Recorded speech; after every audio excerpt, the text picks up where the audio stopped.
Welcome to the Deep Dive. Today we're taking a really close look, at Tanzania. We've got quite a range of sources to work with here. There's a 2023 Human Rights Report, which gives us a fairly current view.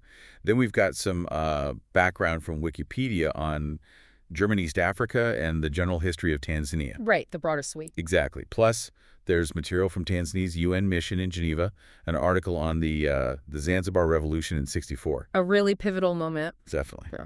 And finally, a 2025 Freedom House report that looks at the situation right now. So our goal really is to sift through all this and pull out the crucial stuff for you. We want you to get a handle on Tanzania's story, its past, its present. We'll be looking at governance, human rights, how history still, shapes things today. Yeah, think of it as a guided tour through the key issues without getting totally bogged down in detail. Okay, sounds good. So where should we start? Maybe back with German East Africa, GEA. It covered just a huge area, didn't it? It really did. We're talking late 1880s up to 1918. And it wasn't just mainland Tanzania, modern-day Tanzania, that is. It also included what's now Burundi, Rwanda, and even a slice of Mozambique. Wow. Yeah. And just for scale, this whole area was nearly 3 times the size of Germany back then. 3 times? Oh. That's incredible. And governing that, especially across existing ethnic lines, must have laid some groundwork for later issues. Absolutely. It set the stage for some of the tensions we still see. Now, German rule wasn't exactly smooth sailing. I gathered that it wasn't peaceful. Hardly. Initially, it was the German East Africa Company trying to run things. Like a private venture? Sort of, yeah. But they faced serious resistance pretty quickly, so the German military had to step in. There was the Abu Shiri revolt in 1888, for instance. That was a big one. They actually needed British help to put that down. Then you had the Heligoland-Zanzibar Treaty in 1890. That was quite important. What did that do?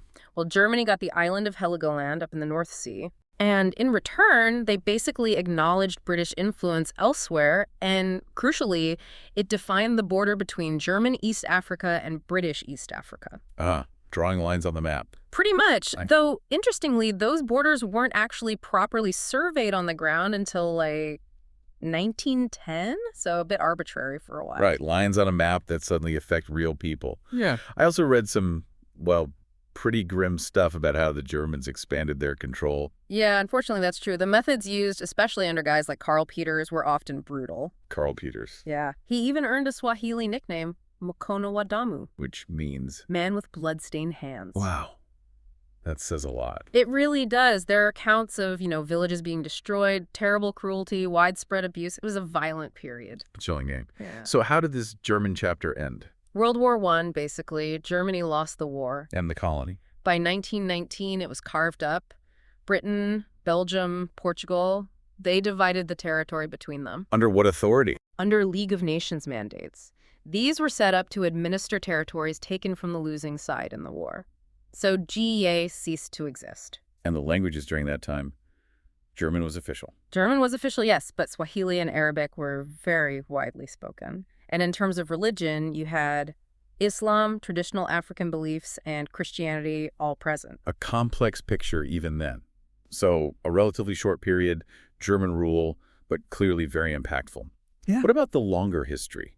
Before and after the Germans? Oh, the history goes way, way back. I mean, this region, you've got Olduvai Gorge, the Laetoli footprints. Early human ancestors? Exactly. Some of the earliest evidence of hominids anywhere. Then later, you get hunter-gatherer groups, maybe ancestors of the Hadzabe people you still find there today, followed by pastoralists, people bringing livestock, and then the Iron Age cultures. The Yurwu culture is really key. Their pottery styles spread incredibly widely across East and Southern Africa. Fascinating. And the coast had its own distinct story separate from the interior. Very much so. The East African coast was plugged into global trade networks for thousands of years. Really? That early? Yeah. Trade with the Persian Gulf, with India. You find mentions in ancient Greek texts like the Periplus of the Erythraean Sea, Ptolemy's geography. They mention a place called Rapta. Rapta. A major trading post. We're not exactly sure where it was, but it was on that coast.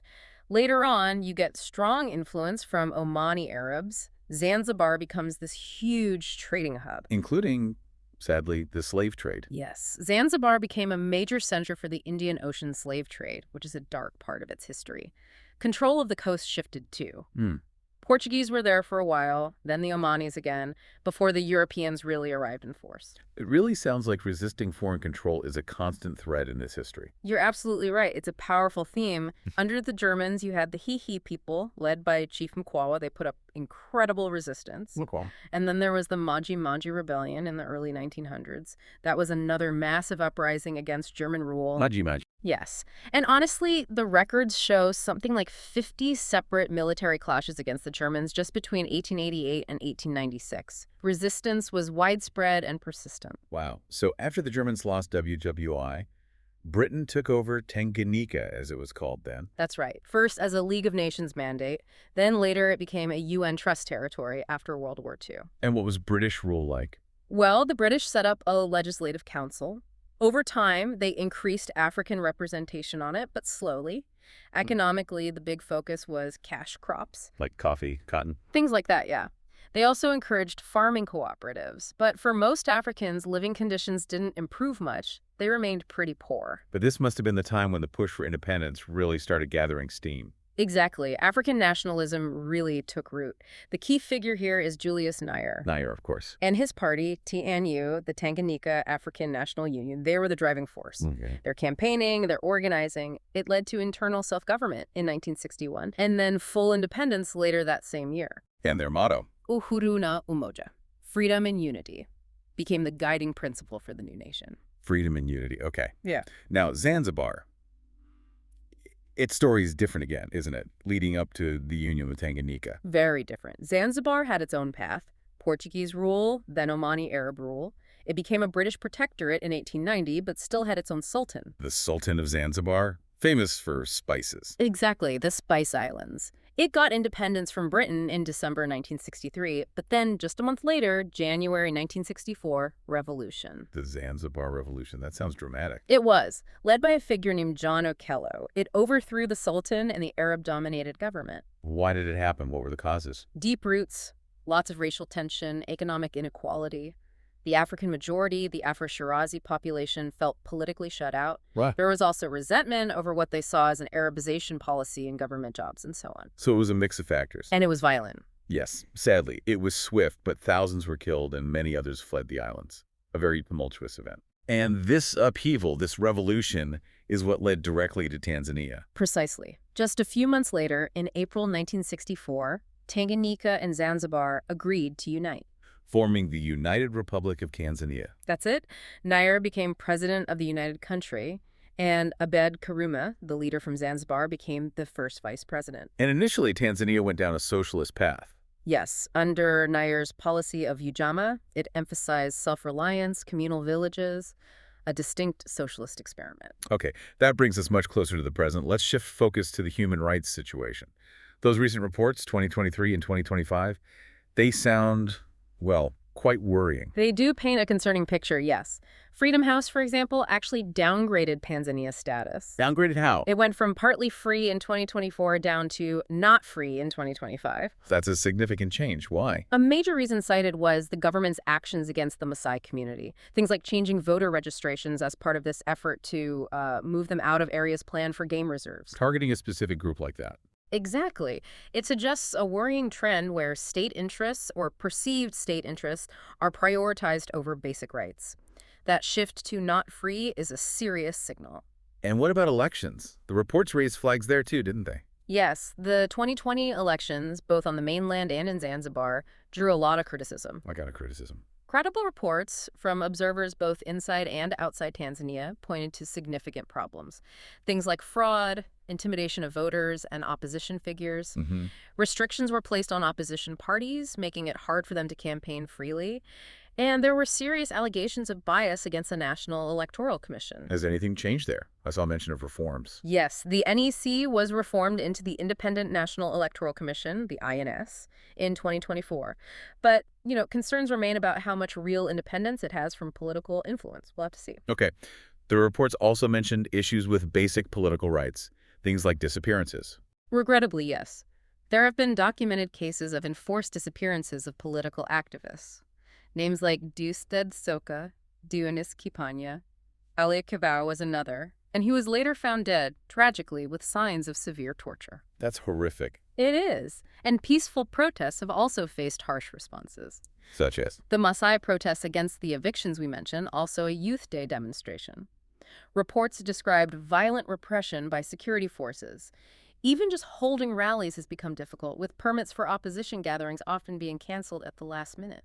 So freedom of assembly is under pressure, too. What about other civil liberties, like freedom of speech? That's another major area of concern. There's a climate of self-censorship. People are afraid to speak out. Why? Well, there's evidence the government monitors online activity quite closely, and laws like the Cybercrimes Act or specific regulations about online communication have been used to prosecute people for what they post. So online criticism can land you in trouble. It can, yes. And they've used broader measures, too, like shutting down the internet temporarily or banning VPNs, which people use to get around censorship. Even established news outlets aren't immune. The Citizen newspaper had its online license suspended for a time. What about freedom of religion?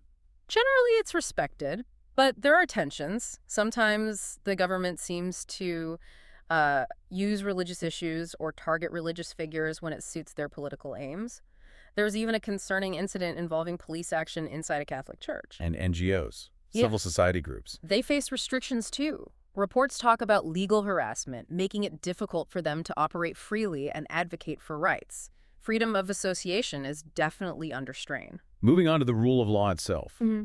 How independent is the judiciary? That's a key question.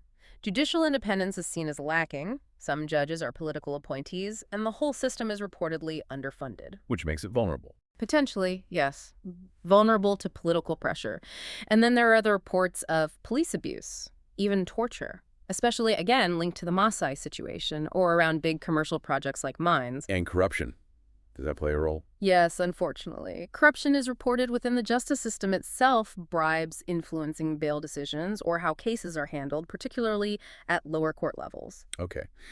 The reports also touched on discrimination and inequality. What are the main areas there? Several, sadly. Gender discrimination is still a big issue. Despite legal guarantees, women face de facto discrimination. They're hugely underrepresented in elected office, and domestic violence is a serious problem with weak prosecution. And LGBTQI plus people. They face a very difficult situation. Same-sex conduct is criminalized, there's widespread discrimination, and really alarming reports of police abuse, arbitrary arrests, extortion. Horrible. And things like forced anal examinations, which are medically baseless and degrading, plus online censorship targeting LGBTQI plus content. It's extremely challenging. You mentioned refugees earlier, too.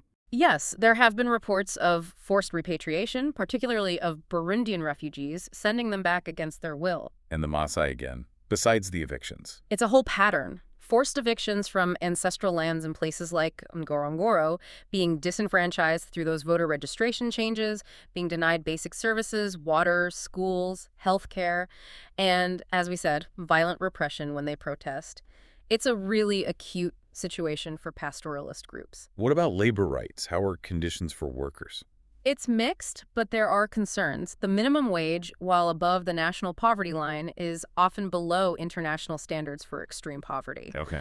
There are issues with delays in pay rises for government workers, and employers can actually seek exemptions from paying the minimum wage. Really? Yes. And surveys show problems like excessive hours, being forced to work weekends or holidays without proper compensation, especially in sectors like hospitality, transport, construction, private security. Enforcement of safety rules seems limited.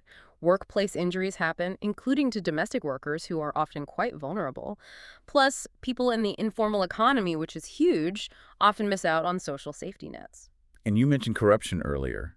It sounds like it affects many of these areas. It really does seem to be a systemic problem. It crops up in the justice system, undermining fair trials. But more broadly, it erodes good governance across the board, and that directly impacts people's ability to enjoy their basic rights. It's quite a list of challenges.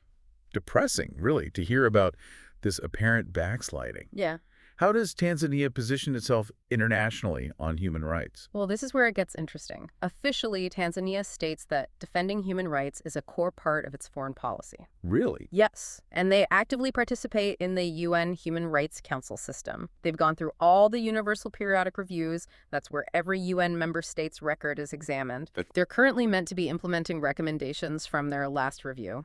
They also cooperate with UN special procedures, the independent experts who investigate specific issues, responding to questions, allowing visits. And they've signed the major treaties. They have key international treaties like the ICCPR, ICESCR. Those cover civil, political, economic, social, cultural rights. Also, the African Charter, the Conventions on Women's Rights, CEDAW, Children's Rights, CRC. They've ratified them all. And their own constitution. It includes a Bill of Rights, which is supposed to guarantee fundamental rights and freedoms for all Tanzanians. So there's this significant gap, it seems, between the international commitments, the constitutional guarantees, and the reality described in these reports. That's the crux of it, really. It's a stark contrast. Tanzania's history, as we've discussed, is complex struggles, independence, that unique union.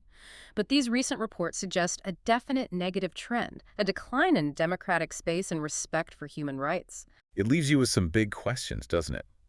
How do you square that circle, the official international stance versus the documented domestic problems? Exactly. And how much does that history, colonialism, the specific way the union happened, how much does that still echo in the challenges Tanzania faces today? It's hard to ignore those echoes. And ultimately, you have to ask, what does all this mean? For the international community watching, sure. But much more importantly, what does it mean for the people of Tanzania themselves? It's certainly a lot to think about. Thanks for walking us through all that. You're welcome. It's a complex picture, definitely worth digging into.